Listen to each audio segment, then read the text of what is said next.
Happy birthday. ഇതായിരിക്കും തോന്നുന്നുണ്ടാവാ നോക്ക്. പ്രതീക്ഷയായിരുന്നു ഇങ്ങനെ ആരായിരിക്കും തോന്നുന്നുണ്ടാവാ ഇങ്ങനെ സ്പെഷ്യലായിട്ടൊരു ഗിഫ്റ്റ് തരാൻ പ്രിയപ്പെട്ടവര്. പേരെന്താ പറഞ്ഞ? മീര, അനാമിക, പിന്നെ ഹരീഷ്മ, വേറെ ചേച്ചിയല്ല. ടെൻഷനാവണ്ട, കൂളായിട്ട് ഇരുന്നാ മതി.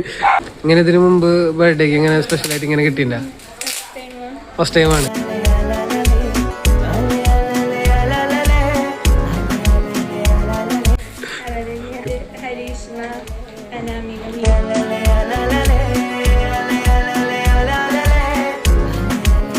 അവരുടെ അടുത്ത് എന്താ പറയാനുള്ളത്?